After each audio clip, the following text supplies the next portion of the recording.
asalaamaaleykum mbokk internet yu suivre seen chaîne de télévision Wanema TV ak tamit di faral di ñu suivre seen site internet wanemainfo.com tey dañoo ñëw fi am gan gu màgg boo xam ne mi ngi ci opposition bi nga xam ne kenn dootu ko présenté aussi yàgg na ñëw fii si Wanema TV nekk ci grand parti mais aussi nekk ci adjoint maire de Dakar Barthélémy Dias kooku moom mooy Pape Diakhaté Pape Diakhaté ñu ngi lay nuyu di la dalal fii ci Wanema TV. waaleykum asalaam wa rahmatullah Abdou ñu ngi lay fay di la remercier ci opportunité bi ñu may ñu mën a waxtaan ak askanu Sénégal di remercier équipe bi ngay liggéeyal di nuyu askanu Sénégal di nuyu coalition Yewwi Askan bi nga xam ni fa la bokk di nuyu leader yi di nuyu khalife général des Mourides di nuyu khalife général aussi daaru bi nga xam ne tey leaderu askan bi ñu nga fa tey jii nii dem ziyaare ji xalif bi ci màggal yi nga xam ne ñu ngay célébrer foofu di nuyu waa grand parti di ci jiital suñu kilifa muy président El Hadji Malick Gakou di nuyu aussi Parcelles Assainies bi nga xam ni fa la nekk responsable ak militants yi responsable yi fa nekk yëpp ñu ngi leen di nuyu. jaajëf Serigne Pape Diakhaté ñu bu ñu tàmbalee ci mbir mi dañuy wax ci wàllu local bilan des locales élection locale yi nga xam ni jot na jàll mu am aussi ay werante entre Yewwi Askan bi ak waa parti pouvoir muy Benno Bokk Yaakaar yow bu amul bilan booy tiré ban bilan ngay tiré ci wàllu élection locale yooyu noonu. merci beaucoup je crois que bu ñu bëggee tiré bilan du jafe si ñun waa Yewwi Askan bi ndax dafa am percée bu extraordinaire boo xam ni Yewwi Askan bi def na ko ci élection yi nga xam ni ci la ñu jógee nguur gi nag dañ leen di comprendre yuuxu yi ndax xam nga nit ki boo jaaxlee soo peetee loo xam da nga yaakaaroon gañe ko njàqare boobu day indi yenn réaction yi je crois que mooy justifier réaction yi nga xam ne mu ngi si ñoom ku nekk di génn di jéem a justifier mais jàpp naa ni Sénégal ku ñàkk Ndakaaru ñàkk Guédiawaye ñàkk Thiès ñàkk Touba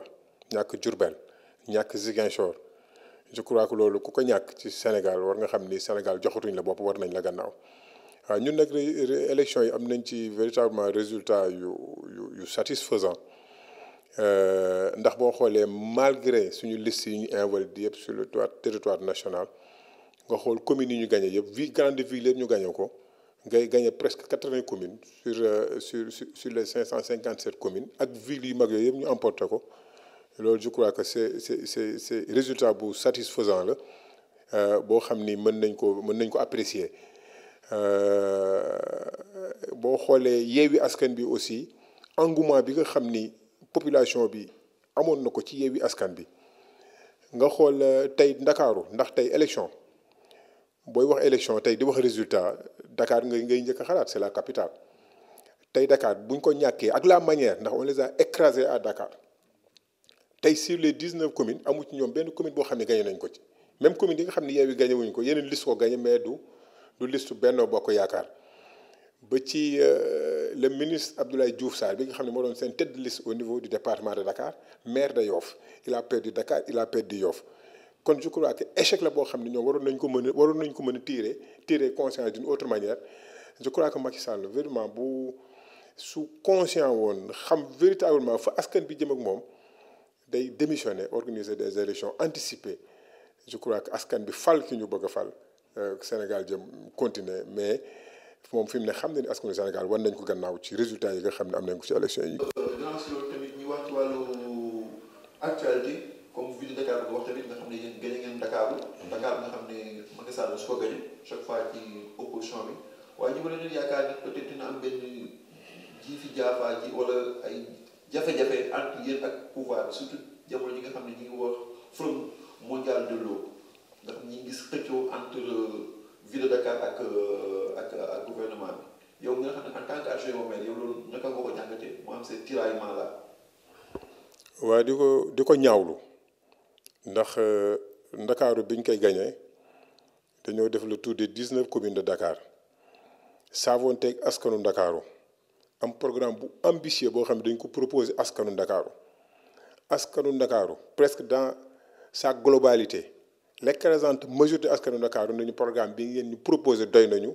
jël Ndakaaru jox ñu ko ci lu ànd ak benn jafe-jafe ñu am dès le départ ñu woo président Macky Sall ci collaboration ndax xam nañu ne Ndakaaru mooy capitalu Sénégal président Macky Sall la yàlla tey def mu nekk ci boppu réew mi tey mënuñ jiite Dakar te amul ak ñun collaboration boo xam ne bu seen lay doon véritablement pour ñu mën a liggéey Dakar moom muy jëriñu askanu Ndakaaru askanu Sénégal ñun li ñuy liggéey du pour ñun mais pour Ndakaaru la pour Sénégal la moom lu mu war a liggéey pour Sénégal la pour Ndakaaru la kon waruñu mën a am jafe-jafe mais effectivement comme ni nga ko constaté appel bi nga xam ne lancé nañ ko wuyooguñu ci ndax déjà ni mu démarré nii ak le forum mondial de l'eau bi nga xam ne ñu ngi koy organiser à Diamniadio du 21 au 26 ni mu demee nii déjà lu ñu metti la ndax forum bi ville de Dakar moo ko war a organiser ndax boo xoolee ville de Dakar la ñu candidatoon au Brésil Dakar gagné ko ville bi war ko organiser en collaboration avec l'État ndax tey quoi qu'on puisse dire si la ville de Dakar doit organiser ce forum où des chefs d'État et des chefs de gouvernement doivent venir répondre au Sénégal loolu mënta yem ci ville bi état bi il faut mu collaborer ndax am na gan yoo xam ne ganu état du Sénégal la ñu doon te su boobaa njiitu réew mi day intervenir état du Sénégal day intervenir sur le plan des moyens aussi il faut état du Sénégal jàpp ci waaw mais su état du Sénégal bëggee jël lépp foqati ko suñu loxo jël benn invitation envoyé ko le maire de Dakar loolu ñu ko yëg ne tey ñu ngi koy ñaawlu te lu ñaaw la te xaar ñoon foofu président Macky Sall waaw lu ñu rafetluwul la xaar ñu fi président Macky Sall te comme que aussi am na programme boo xam ni ñun amoon nañ ko ci forum bi war a ñëw bon moo waral tey ñu démarrer ñu aussi suñuy activité anticipée comme que ñoom bedd nañ ñu ci forum bi ñun la ñu xalaatoon ci forum bi ñun ñu waxtaanee ko waa Ndakaaru tey loolu la waral tey organisation bi ñu def tey hôtel de ville. kon boo gisee loolu est-ce que teg moo nekkul tamit le fait que président mu manqué ab premier ministre depuis parce que loi modifié nañ ko assemblée depuis loolu ñi ngi xaar ñi ngi dégg société civile bi ñoom Birahim Seck ñoom Alioune Tine ñëpp a ngi wax premier ministre mais yéen opposition demee ñu wax dara ci premier ministre imposé Macky Sall bu respecté constitution bi mën a fal premier ministre. Non, premier ministre changement de gouvernement remaniement ministériel c'est pareil boo échoué nga te président Macky Sall a échoué dans sa gouvernance xam nga si tu tâtonnes dans tes changements si tu tâtonnes boo demee ba l'essentiel xamoo lan mooy l'essentiel xamoo lan mooy les priorités ça pose problème kon je crois que il a perdu les repères comme li ma wax sànq démissionné rek moo ko des organiser des élections président anticipées bàyyi askanu Sénégal ñu fal kañu war a mën a fal mu continuer jiite askan bi et ça se voit sur tey jii boo gisee sur le plan économique askan jafe-jafe yi nga xam ne askanu Sénégal ñu ngi koy dund nga xool tout dernièrement investissement yu colossaux yi nga xam ne nee nañ def nañ ko comme terre bi alors que du foofu lañ ko doon xaaree terre baax na BRT baax na échangeurs yi baax na ñu ngi koy rafetlu di ko apprécier décongestionner Dakar mais le panier de la ménagère askanu Sénégal dañu sonn la jeunesse désœuvrée jeunes yaa ngi fii banditisme développé dans ce pays parce que les jeunes n'ont pas d'emploi les jeunes n'ont pas de formation Macky Sall dañ koy xaaree foofu gouverner c'est prévenir tey yóbbu na dëkk bi benn situation de morose économique boo xam ne xaaruñu fa woon Sénégal te séentuñu fa woon Sénégal jafe-jafe yooyu tey Sénégal mu ngi koy dund ba tax na premier ministre ñëw wala mu bañ a ñëw remaniement ministériel ñun yaakaaruñ ci ndax yaakaaruñ du loolu moo mën a indi changement du loolu moo mën a changer moom doon bi nga xam ni jàpp na muy gouverner réew mi jàpp ne loolu moo baax ñun gëm nañu loolu lépp mun am benn changement boo xam dana ko ci apporter il a échoué et il continuera d'échouer sur tous ses choix. kon est-ce que yéen xaaral tamit da ngeen war a gën a takkuwaat parce que jël ngeen comme ni nga ko waxee plus de 80 collectivités est-ce que jotul ngeen def imposer Macky Sall benn cohabitation yi waa opposition bi nga xam ne jëlee assemblée le 31 juillet 2022 est-ce que yéen tax am ngeen certitude ne mu ngeen jëlee assemblée nan ko ci Macky Sall nga xam ne boobaa Macky Sall mu def dara loo xam ne yéen doo leen ci ànd.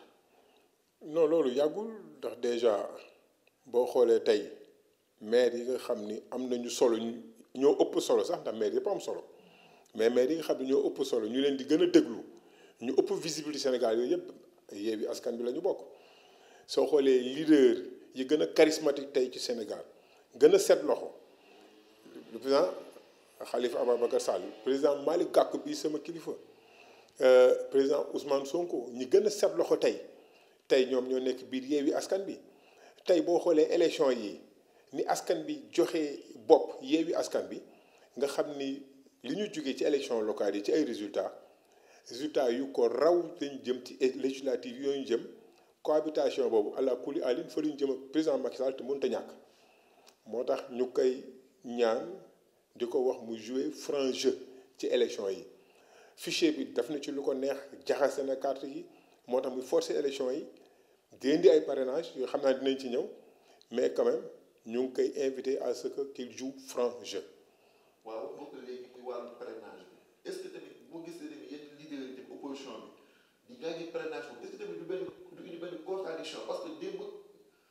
Mimi Touré nga xam ne yéen bokkoon ngeen ci 2019 ci élection yi ngeen nangu parrainage bi tey ñuy ñëwaat bëgg a ne parrainage baaxul bëgg est-ce que loolu nekkul tamit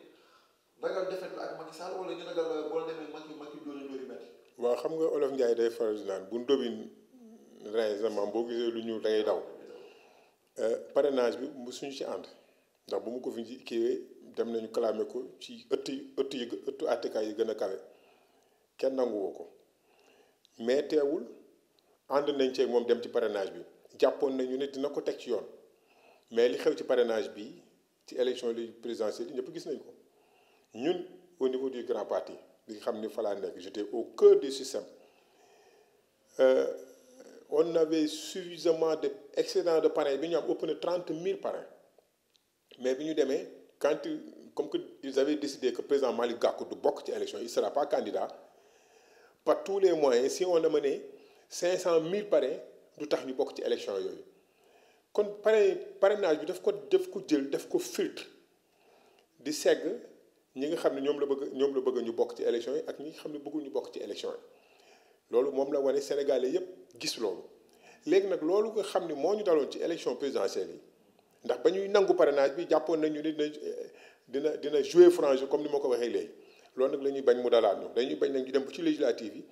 mu tànn ña mu bëgg liste ya mu bëgg ñu jàll mu bàyyi liste yooyu jàll liste ya mu bëgg invalider comme ni mu defoon ci local yi suñu liste ya mu invalider mu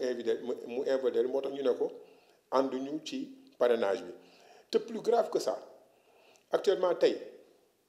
bloqué na suñu frontière ak le Mali parce que CEDEAO ñoo indi blocus ne Sénégal appliqué ko mu respecté ko CEDEAO ñëw envahir Gambie parce que le président qui était là-bas a été démocratiquement déchu il fallait que ñu jëlee ko fa CEDEAO envoyé ko Gambie mu dem Gambie jëlee fa Yaya Jammeh tey CEDEAO boobu ne ko dindil parrainage bi c'est 2 poids 2 mesures CEDEAO bu la waxee loo arrangé nga appliqué bu la waxee loo xam ne arrangé wala nga bañ kon léegi nag moom lan la lal ci gannaaw parrainage boobu c'est ça le problème la mu defoon ci présidentielle rek loolu la bëgg delloo si mais en tout cas nous l'attendons de pied ferme. mais aussi quelque part est-ce que tamit le fait que mu am benn filtre parce que tamit boo gisee am plus ay pléthore de candidats ay plus de 47 listes ay jamono est-ce que loolu tamit da ngeen di calculer électeurs yi nan la jël 47 listes nan ko kii et bulletin unique gars yi nanguwuñu ko est-ce que c'est pas aussi li nga xam ni mooy loolu daal yenn parti télécentre yi yóbbaale na ñu jéem na kii daal waaw. waaw xam nga yooyu système processus électoral ak système électoral Sénégal ci boppam la ñu war a réformer mais moom moo ko nanguwul ndax déjà bu ñu naan liste unique déjà liste unique boobu mënoon na régler problème bi kan moo ko bañ l'opposition bañu ko ñun nangu nañu liste unique mais moo ko nangul lan moo tax mu bañ ko li ma la wax rek Abdou processus électoral bi la ñu war a auditer ni ñu war a auditer fichier bi xool véritablement la ñu war a réformer ñu réformer ko tey am na nu ñu ko doon réformer tey jii nii du élection lu mu bari xëy na peut-être ñu dépasser 5 listes danañu xool nan la ñuy organiser les sensibilités les courants nañ leen di organiser ñu mën a dem ci élection États-Unis yi nii plus de 80 millions d'habitants ñaari y a que les indépendants les démocrates et les républicains ñoo nekk États-Unis ak loo bari màkkaama loo bari xam-xam loo bari xaalis ñetti courant yooyu ci benn nga ciy dugg je crois que Sénégal mën nañu àgg ci lu jege loolu quoi même bu ñu àggu ci loolu àgg ci lu jege loolu mais loolu day laajaat ñu waxtaan boo xam ni amul benn condition comme ni mu ñu woowee moom ci waxtaan xam ne bu lay woo ci waxtaan da lay woo ci waxtaan mais lii kenn du ci wax lii nii lañ ciy waxee lii nii lay mel moom waxtaanam noonu la pratiquement moom moo bëgg mu am ay 45 listes mais du parrainage moo mën a tee 45 listes wala 50 listes du caution aussi moo mën a empêcher les gens même si c'est 20 millions 25 millions les gens vont trouver la caution et ils vont participer à ces élections c'est ça le problème. am tamit benn lu ko dal nga xam ne lëmbe na réew mi muy Ousmane Sonko mu nga xam am ni coow moo Adji Sarr ñu dégg na tey ñu ne convoqué nañu Sane Khady Ndiaye yéen en tant que yéen waa opposition bi parce que gis nañu le président Malick Gakou aussi def na benn sortie ne dañuy bàyyi Ousmane Sonko tranquille yéen opposition bi ban taxawaay ngeen am ci taxawaay ci wàllu kii wu dossier Ousmane Sonko boobu. dossier Ousmane Sonko taxawaay bi ñu ci am depuis le départ du varié nga xam ne c'est un dossier purement politique un dossier qu'ils ont monté de toutes pièces pour éliminer un adversaire politique qui les cause énormément de problèmes tey en résumé c'est ça la situation ñun nag liñ ci mën a wax ci dossier boobu position bi ñu ci am mooy le dossier est totalement vide dossier boobu amul benn élément à charge bu solide boo xam ne mu ngi ci dossier boobu boo xam ni c'est compromettant boo xam ne mën na charger le président Ousmane Sonko Ousmane Sonko feebar na dem ci salon de massage ñu massé ko comme tout bon Sénégalais salon de massage yaa ngi fii autorisé à exercer nit ñi dafa dem di faju ji di massé wu mais pourquoi tout ce montage cette théâtralisation de la situation pour éliminer le président Ousmane Sonko mais kooku Yewwi Askan Wi duñ ko nangu boo xoolee ces énergumènes là qui font des sorties de gauche à droite mais on est vraiment désolé président Malick Gakou moo tax il était écœuré bi muy def sortie boobu sax il l'a fait avec c'était un cri de cœur laissez Ousmane Sonko tranquille Ousmane Sonko est un honnête citoyen un Sénégalais soucieux du développement de son pays bëgg askan bi bëgg ko jeunesse bi ànd ak moom te je crois que les événements du mois de mars bu ñu naan non c'était une frustration populaire ma ne ñii ils n'ont rien compris dossier bi dara nekku ci jusqu'à l'extinction du soleil ni ko benn leader politique daan waxee jusqu'à l'extinction du soleil mënuñu gis dara ci dossier bi luy compromettre le président Ousmane Sonko et que président Ousmane Sonko actuellement il est élu maire de Ziguinchor il a la destinée d'une population boo xam ni actuellement ni tey moo yor seen destinée muy Ziguinchor il a besoin de voyager il a besoin d'aller trouver des partenaires d'aller échanger avec ses partenaires d'aller trouver des choses pour Ziguinchor moo tax mu def pression pour que ñu comme que nañ dañu bëgg àtte dossier bi nañ ko àtte qu'il puisse vaquer librement et tranquillement à ses occupations mais ce dossier est un dossier politique totalement et purement vide monté de toutes pièces pour éliminer un adversaire politique te ça ne passera pas. mais aussi dans le dossier aussi am na ñuy xaw a un peu fragiliser l'institution judiciaire yow bu la am appel booy lancé lan ngay lancé par rapport à ce fait là nga xam ne ñuy sànni xeetu justice. justice bi elle est indépendante elle n'est pas indépendante. Là je varierai jamais sur ma position dès que le président est président du conseil de la magistrature ça pose problème cette justice ne peut pas être indépendante ndax tey dossier bu mën a dugg justice tey jii nii bala ñu koy boucler moom la ñuy il faut en dernier ressort moom ñu jot ko mu joxe ci instruction bala ñu mën a appliquer dossier boobu ñu appliquer ko continue dossier boobu kon kañ indépendance fu mu mën a amee foofu justice boo xam ni le procureur rend compte au ministre de la justice le ministre de la justice au président de la république justice boobu kañ amul indépendance je crois que aussi li ma waxoon sànq ci processus électoral bi dama koy wax aussi ci justice sénégalaise je crois qu'il y a beaucoup de choses à réformer pour que cette justice puisse être véritablement indépendante et que sénégalais yi wóolu ko ndax li fi xew mais enrichissement illicite xanaa Karim Wade Khalifa Sall rek lañ ci war mën a topp ci Sénégal ba mu daj sur 17 et quelques millions d'habitants ana ñi fi jaar ñëpp amu ci kenn kuñ ci mën a topp ñaar lañ ci mën a topp moo tax justice bi ça pose problème au Sénégal il va falloir que véritablement ñuy réformer la justice président génnee loxoom ci conseil supérieur de la magistrature bàyyi magistrat yi ndax am nañu ay magistrats véritablement yu xarañ mën seen liggéey bëgg seen liggéey ndax ay téliko yu bari jaar na fi ci gannaaw yoo xam ni gis nga fi mu mujjee bu génnee loxoom justice bi rek jàpp naa ni justice bi dina am indépendance. le pouvoir d'achat des Sénégalais nga xam ni yëg nañ ko lool nga xam ni y a une hausse des prix généralisé ci dëkk bi lépp a yokk président il a pris des mesures en conseil des ministres ne nañuy wàññi mais on dirait que jusqu'à présent les mesures tardent à être effectives yéen loolu lan moo si jàngat ci par rapport loolu noonu. non parce que wàññi dafa am ay agrégats yoo xam ni ci nga mën a sukkandiku ne da ngay wàññi soo xoolee denrées de première nécessité yi au-delà du coût mondial boo gisee mën a yenn atteindre yenn prix subvention peut-être xëy na bi état di def moo tax mu mën a am benn niveau yi mais yow pression populaire bi su mettee nga tëjoog sa ministre du commerce ngeen xool nga ne noonu nañu wàññi fii ak fii ak fii sans nga consulter les acteurs sans nga consulter ñoom stock yi nga xam ni def nañ ko avant ngay indi mesure bi sans véritablement ñoom nga xam charge yi ñuy supporter pour mën a indi pour marchandise boobu yow nga toog sa bureau ce que les autres Sénégal ont l'habitude te ñu sa bureau climatisé di jël leen décisions yi moo tax ñoom ba décision bi ñëwee ñoom dañ ko ne duñ ko appliquer ndax ils peuvent pas vendre à perte aussi tu peux pas les condamner tu peux pas les exiger de vendre à perte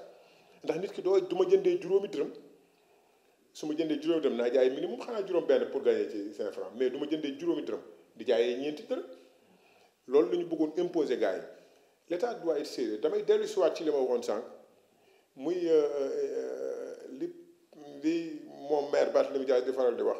allons vers l'essentiel gouvernement bi dañu ignorer l'essentiel ndax économie mondiale bi tey toll na foo xam ni il va falloir que prendre les choses à bras le corps ndax d'accord dëkk bi jafe-jafe àdduna bi metti na mais ñun am na réajustement yoo xam ne bu ñu ko defee ci dëkk bi véritablement dina alléger un peu la souffrance de la ménagère dina xaw a oyofal le peignet de la ménagère mais actuellement mais xool à l'époque il y avait des contrôles économiques yoo xam ne tout le temps ñu ngi sur le terrain daan contrôler ce qui se passe l'État bu daan jël yenn mesures yi il appelait les acteurs toog ak ñoom étudier xool paramètres yëpp xool jël mesures yoo xam ni à l'unanimité dañ ciy ànd mais malheureusement ça ne se passe plus ainsi et que l'État a tous les problèmes du monde parce que ils ont fait des dépenses tellement inutiles que actuellement nii ils sont en train de colmater à gauche pour joindre les deux bouts et c'est très difficile pour eux loolu indi inflation bu métti bi nga xam ne ñu ngi koy dund sur les prix des denrées de première nécessité et je crois pas qu'ils ont une solution véritablement pour soulager la population mais day gën a métti. économique il y a aussi la crise xam nga ko en Ukraine mooy le conflit Ukraine ak Russie. xeex bi nga xam ne am impact sur l'économie mondiale surtout ñun nga xam ne ñun réew yi néew doole yi mel ni Sénégal.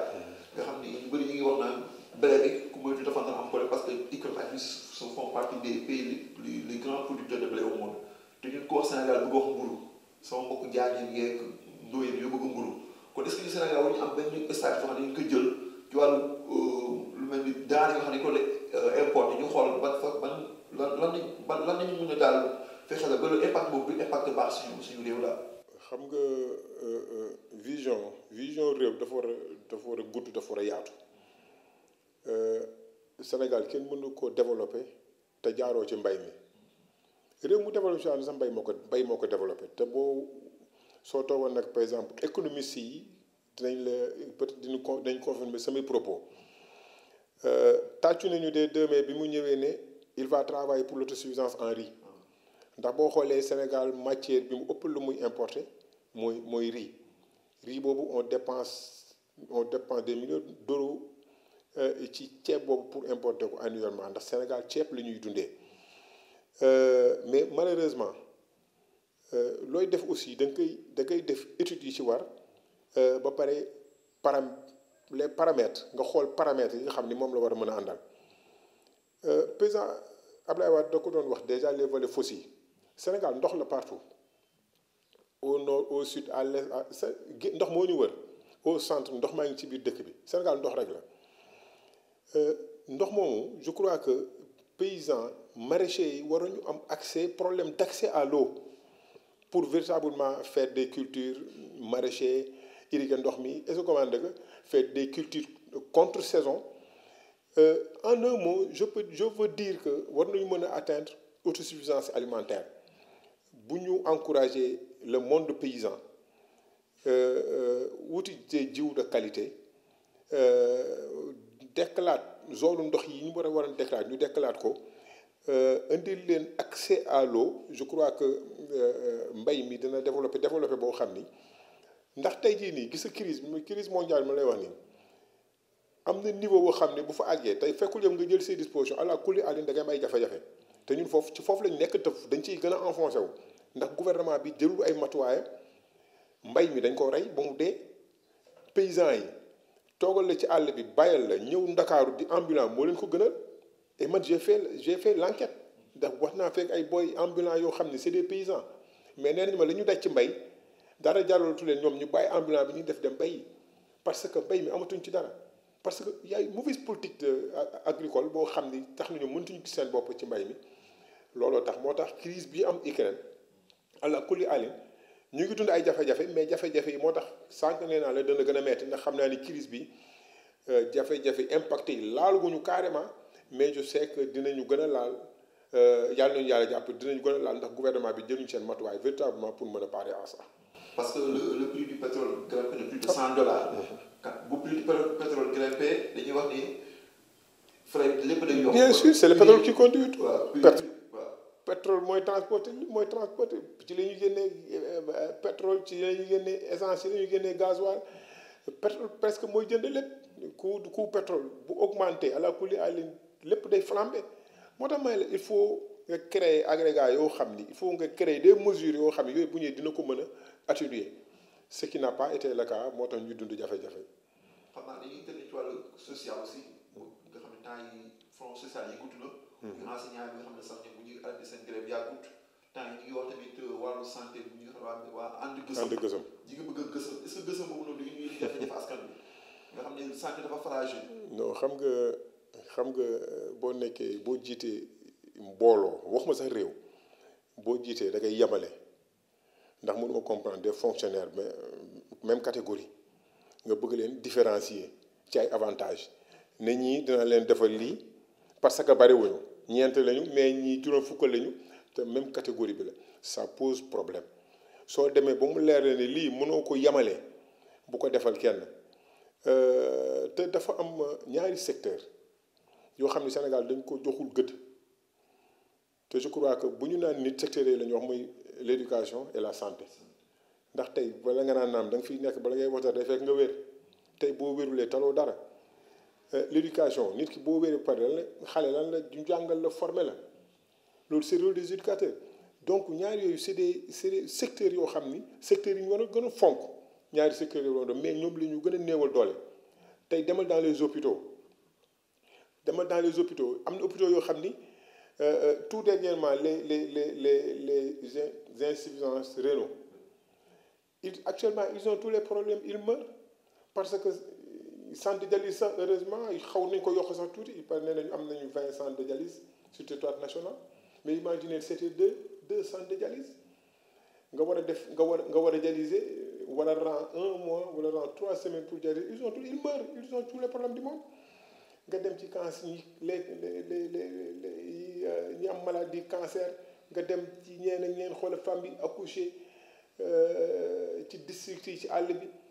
manque matériel bi tax ñuy dee malheureusement on peut pas les sauver mënuñu sauver xale en tout cas jafe-jafe yi sur le plan de la santé bari na xool éducation bi ni mu dégradé wu d'une manière considérable malheureusement parce que centrale syndicale di xeex gouvernement bi chaque année qui paye les pots cassés c'est les élèves c'est les étudiants c'est les enseignants c'est les apprenants qui payent les pots cassés et malheureusement c'est dommage c'est ça le front social est en évolution parce que aujourd'hui tout le monde a des problèmes li ñu naan dëkk bi màgget la foo laal day metti loolu mooy Sénégal tey jii nii problème yi enseignants yi am ci seen corps moom la santé am moom la ouvrier yi am moom la jafe-jafe yi en quelque sorte en un mot moom la askan bi yëpp am ba tax na li may wax rek gouvernement bi dañoo dem ba wane ci seen tëli ñooñu ñëpp dañoo tëli ci seen i biir dañoo tëli ci réew mi ba tax na Macky Sall vraiment ñu ngi koy ñaan 2024 àgg fa sax day yokk joote rek gën a sonal askan bi mooy na anticiper rek élection yi rek bàyyi keneen koo xam ne véritablement am na ambition yu ëpp ambition pour réew mi mu ñëw redresser la barre joyanti dundun askan bi ba ñu mën a wàññi seen jafe-jafe yi bu baax a baax. waaw xam naa ñu ngi si cappaandawu émission monsieur Diakhaté boo amoon say kàddu yu mujj yi nga xam ne moom ngay tàggatoo yan kàddu lay doon. waa di leen gërëm di leen sant d'abord di leen gërëm di leen sant ci opportunité bi ngeen ma offrir ma mën a waxtaan ak askanu Sénégal ci doxalinu réew mi ak jafe-jafe réew mi di remercier aussi waaye Yewwi Askan Wi ndax on est venu de loin fi ñu jógee sori na askanu Sénégal aussi am yaakaar bu rëy si ñun. moo tax maire yi nga xam ni yëpp maire Yewwi Askan Wi la maa ngi leen di lancer un appel que ñu redoubler d'effort que askan bi bañ a am déception ci seen gouvernance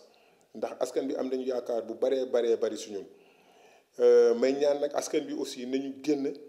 dem inscrire ci liste électorale yi victoire bu écrasante bi ñu am ci locales yi ñu am ko ci législative yi nga xam ni ci la ñu jëm dans 3 mois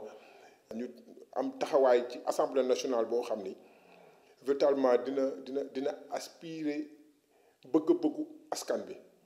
ndax 13e législature bi nga xam ci lañ jógee vraiment Sénégal yëpp am nañu leen metti ci assemblée nationale boobu quoi ñu bëgg a redorer image yu assemblée nationale delloo si waat ndaw askan bi ndax ndaw askan bi vraiment am na taxawaay bu mu war a taxaw mais du fi nekk foofu di xeex di saagante di dóorante mais xool fa jafe-jafe yi nekk problème yi nekk mu yóbbu ko assemblée nationale ñu waxtaan ci trouver ci ay solution je crois que loolu mooy rôle ndawu réew mi quoi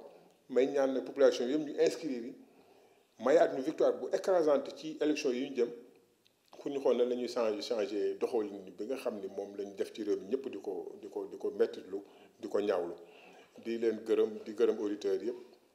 ñi nga xam ne ak téléspectateurs yi ñuy seetaan yëpp di leen sant di leen gërëm di ñaan yàlla mu def jàmm ci réew mi